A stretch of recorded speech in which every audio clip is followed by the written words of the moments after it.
So ladies and gentlemen, today let's talk about jewel orchid, finally. Today I'm going to want to combine these three different kinds of jewel orchid together in my new glass jar. You can have a professional jewel orchid terrarium, but it's very expensive, so I got from a discount.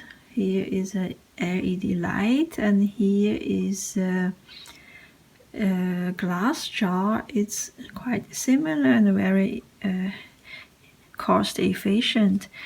This is what I have purchased 1 year ago. This Macodes Petola, the most easily available jewel orchid. It's been here in different glass jar and glass vase for over a year, so you can have one completely sealed. From time to time we change air, or you can have an open top. It only needs to secure the humidity, but don't need to be airtight. It's not needed. So this guy has already been flowering over a month, and also I have taken twice of cuttings, and you can see since my last video it emerged with new baby plants also.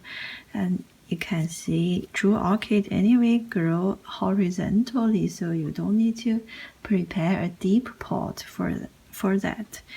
And this is the root, very strong and overgrown, so obviously I have to change them today. So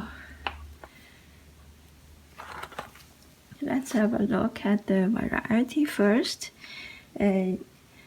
These are my newly purchased, very cute.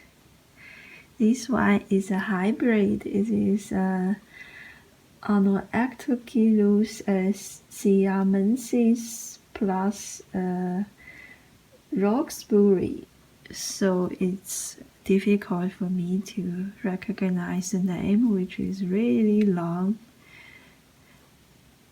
It has also, like the Petola, with similar vine effect, like an electronic bulb. It's very fascinating. And this is also a Anoectochilus Formosanus. At the back side of the leaf has this burgundy red, a little bit burgundy red, and both leaves are very touch, but I try not to touch it too much. And if you are a heavy smoker with cigarette, I will suggest we touch the leaves with gloves. So before repotting, let's talk about the care tips, which I have never covered so far. This is the original jewel orchid, most common ones we can easily have from garden center. The hometown is in Southeast Asia. They grow happily on the local rainforest floor, so it does not need a lot of light, but it has to be a stable, secured, high humidity environment. During the daytime, the ideal temperature will be 20 to 22 degrees. In the night, 18 to 20. So it's for us in Europe, it's absolutely an indoor plant. Humidity is between 75% to 85% in the hometown, and they will need to keep this way. So I have friends, they grow them without terrarium in living room. You can try, but it's very risky. If you're out of the house for a weekend, maybe you come back to see a disaster. So how I grow is in a glass jar. In a terrarium, you don't need to be professional and expensive, or you can even just cover a drinking glass over it, but we have to secure the humidity all the time. And I put them on the north-facing window sill. never have direct sunlight penetrated, but also we need a lot of reflected light, which for us is the ideal. The best place I would say is on the north facing window, direct at the window. South window, it will burn to ashes in Europe, and also in winter is not a problem. I have already passed the darkest period of time in winter by us. It's keep growing and quite healthy, no problem.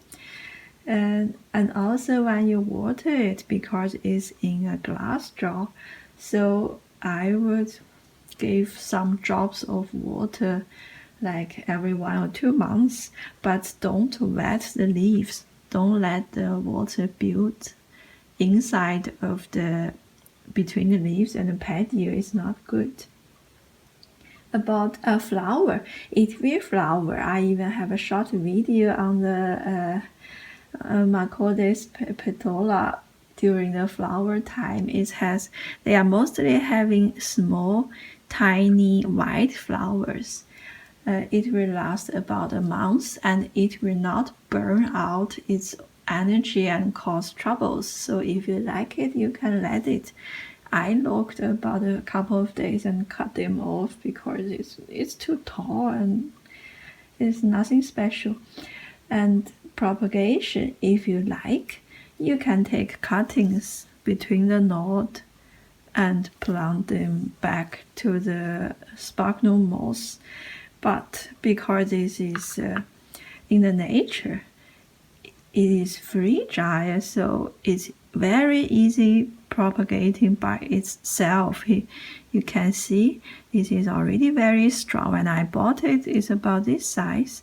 So it grew taller and taller, and then this part lying on the floor, on the surface, go horizontal, and then it's rooting by itself. In my place, it's about a month. It's getting stabilized and pop up new plants. So from one single true orchid, you will have a bigger range of it, which is very nice. Oh, by the way, in Southeast Asia, a lot of people use it for medicine. So it's actually caused too many people pick them up from the wild, so it's getting less and less. In some countries, even not allowed to pick them up in the forest. So if you want them, please go to a garden center to buy these normal ones which growed. Not pick them up from the wild. It's not expensive. Just don't break any laws if you are traveling. And about disease, it could be root rot.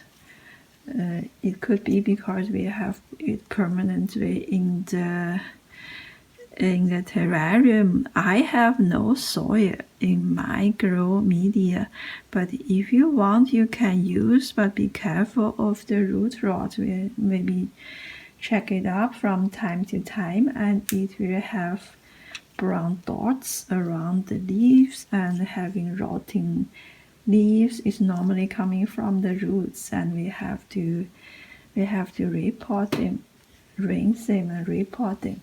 Another problem I have heard is about spider mites.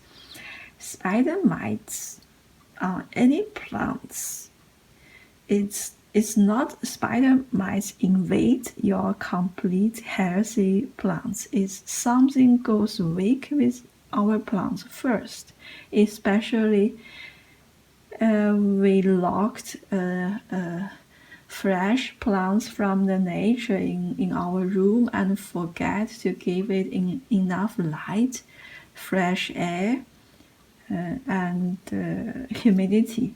Then it will happen. So I have never seen any spider mites so far, but for our own good and for the good of the plants, I would really say change air be careful of the airflow in our home. This is important, and I don't know how to treat spider mites if it happened. But like I said, we can prevent it. Look, I've been growing it for over a year, nothing happens. So let's repot. I think it's pretty much for the care tips. I will use at the bottom the pond. You can also use the normal stones. I used it last year, but now I want to have a change. And also above the pond, I will use sphagnum moss.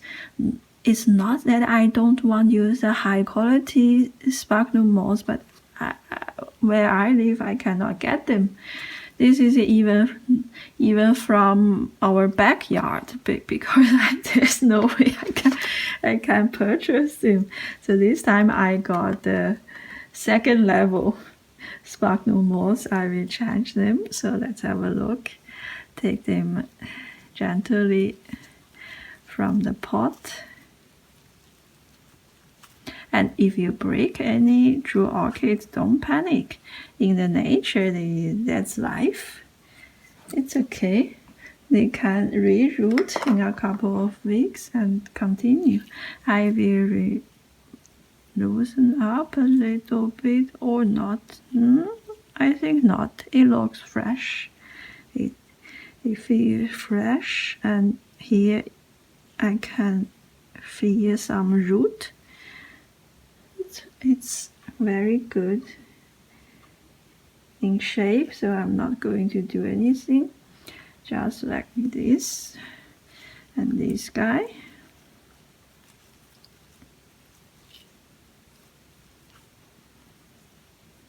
It's not bad. So I will just like it is. Oh, I forget my decorating driftwood. Ah. I'm always do such things. So I guess I just repot them without any decoration. Decorating is not my strong point.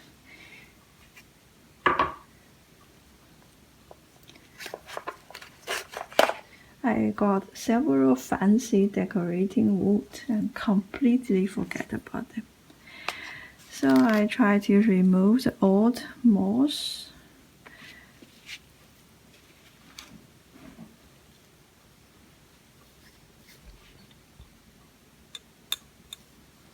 Wish me luck.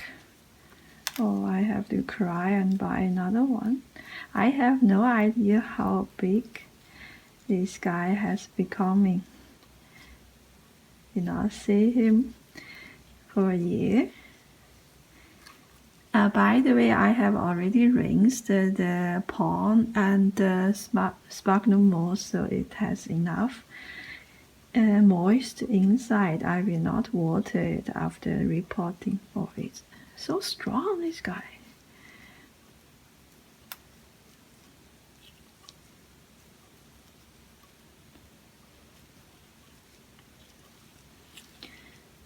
The root is really powerful compared with this looks very fragile foliage. This is really a strong guy. It is shiny in our house, but actually in the rainforest, this is the best hiding color, because it's like the reflection of rainwater on the grass. And a lot of people, when they are walking around in the South Asia rainforest, actually they are stepping on them. It's really difficult to save them from the environment. Very smart guys. Oh, look at this. This is so strong. It's very easy to plant them if you put them in a glass jar.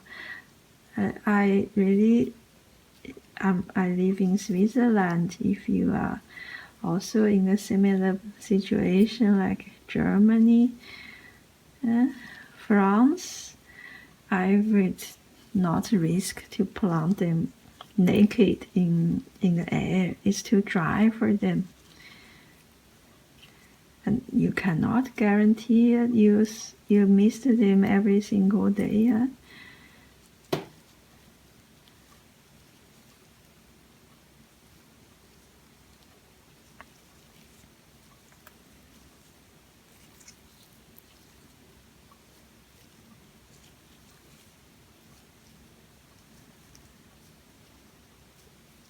Oh, fertilizer. I forget about fertilizer.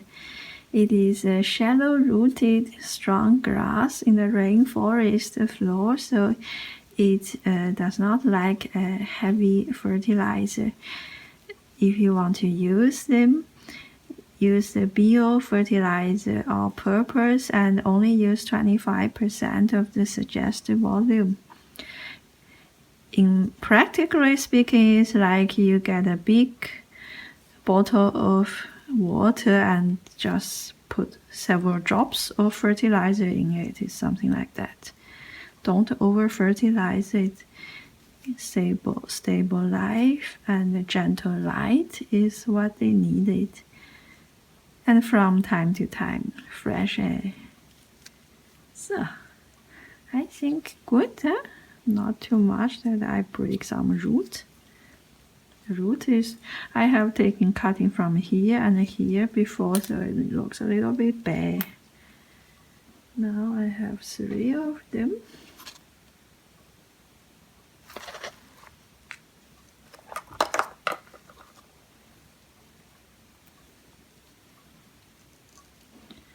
Take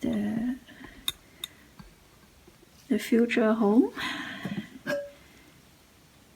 You can also let it open top. It don't need to be 100%. Let's make a mess. It's already rinsed, so it contains water. You can also use pebbles if you like. And you can also see from a garden center they have at the bottom stones, and in the middle they have pebbles. No, sorry, not pebbles. In the middle they have 100% Coca-Cola, which I don't like. And on top they will have different type of moss. I think the best is the high quality sphagnum moss, which I don't have.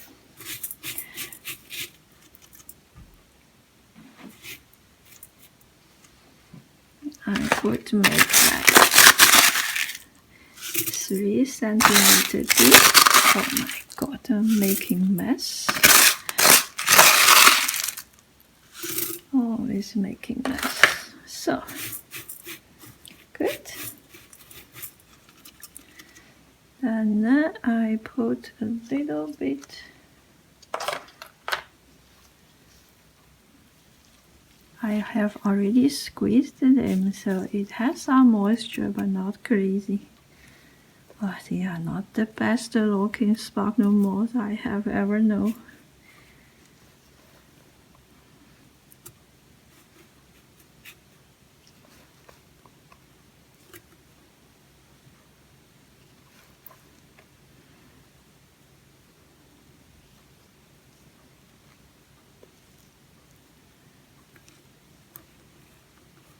Let me try if I have enough space. Or I will scream and go get another glass. I'm not sure. It's so tight. Not sure. Oh, I'm such a rough person. I think it's okay. My window sill, this is the maximum glass I can have on the window sill.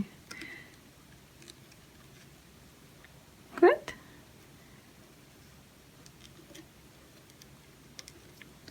I don't have artist blood.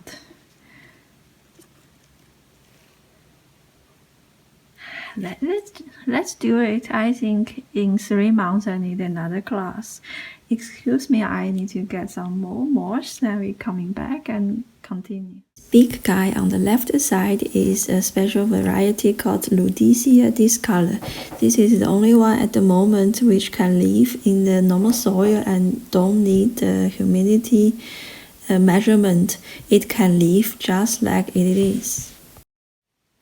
So after 200 years, I finally squeezed all 3 of them inside.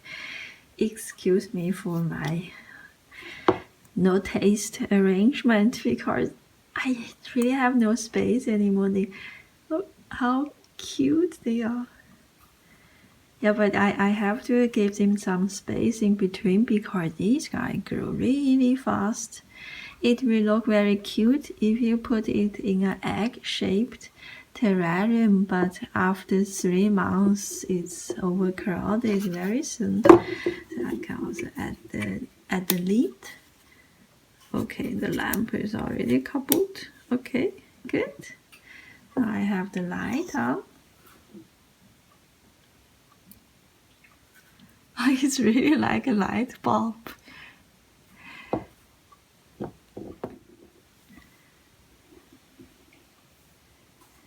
Yes, 3 different kinds of jewel orchid.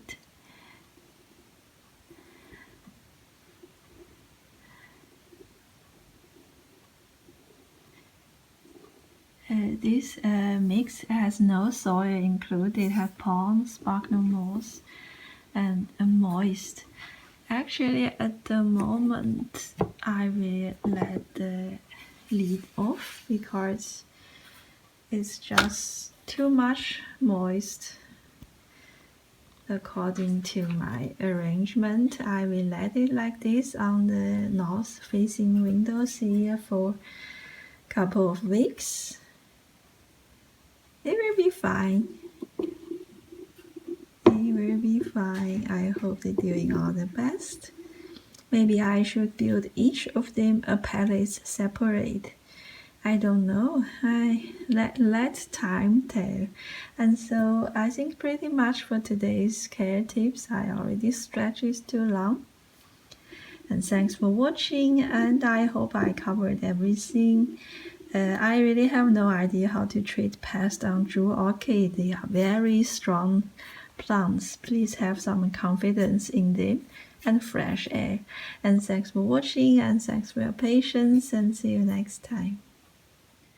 Excuse me, I know I will forget things. When you need to add water in the pot, I will suggest to use a squeeze bottle that you can very precisely give water. Don't make water drops on top of the leaves, especially if you have a closed terrarium. So that's the end of it, and I hope all of you have a good journey with jewel orchid and houseplants. And choose what I'm talking about. See you next time.